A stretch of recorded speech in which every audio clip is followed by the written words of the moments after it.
Panginoon, Ikaw lamang ang hinahanap ng aking puso. Ako po si Father Fiel Pareha at ito po ang ating segment, ang Daily Devotion, na kung saan tayo po ay magdarasal, magbabasa at magninilay kasama ng salita ng Diyos sa buong taon. Manalangin tayo. Sa ngalan ng Ama, ng Anak at ng Espiritu Santo. Amen.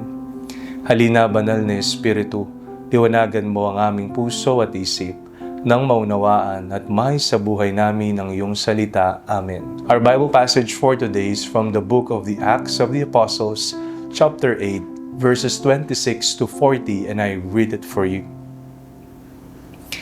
Then an angel of the Lord said to Philip, "Get up and go towards the south of the road that goes down from Jerusalem to Gaza. This is a wilderness road." So he got up and went.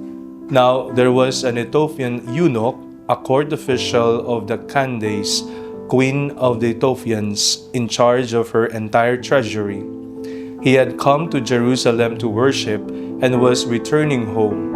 Seated in his chariot, he was reading the prophet Isaiah. Then the Spirit said to Philip, "Go over to this chariot and join it." So Philip ran up to it and heard him reading the prophet Isaiah. He asked, "Do you understand what you are reading?" He replied, "How can I unless someone guides me?" And he invited Philip to get in and sit beside him. Now, the passage of the scripture that he was reading was this: "Like a sheep he was led to the slaughter, and like a lamb silent before its shearer, so he does not open his mouth. In his humiliation, justice was denied him. Who can describe his generation? For his life is taken away from the earth." The eunuch asked Philip, "About whom, may I ask you, does the prophet say this? About himself or about someone else?" Then Philip began to speak, and starting with this scripture, he proclaimed to him the good news about Jesus. As they were going along the road, they came to some water, and the eunuch said, "Look, here is water. What is to prevent me from being baptized?" He commanded the chariot to stop, and both of them, Philip and the eunuch, went down into the water, and Philip baptized him. When they came up out of the water, the Spirit of the Lord snatched Philip away. The eunuch saw him no more, and went on his way rejoicing. But Philip found himself at Azotus, and as he was passing through the region, he proclaimed the good news to all the towns until he came to Caesarea. Ang paghahanap sa Diyos ay isang paglalakbay na dinaraanan ng bawat isa sa atin. Minsan malinaw po ang direksyon, pero madalas puno ito ng mga tanong, mga pagdududa at paghahangad. May mga sandaling pakiramdam natin ay malapit talaga ang Diyos, ngunit may mga pagkakataon din namang tila siya ay malayo at mahirap matagpuan. Sa gitna ng ganitong karanasan, may mga taong patuloy na naghahanap, umaasang may gagabay sa kanila upang mas makilala ang Panginoon. Sa ating pagbasa, makikita po natin ang napakagandang halimbawa nito sa kwento ni Felipe at ang lalaking taga-Ethiopia. Ang eunuko ay nagbabasa ng kasulatan, naghahanap ng kahulugan, pero siya'y nalilito. Hindi niya lubos maunawaan ang kanyang binabasa. At doon ipinadala ng Diyos si Felipe, hindi po para manghusga, kundi para umalalay.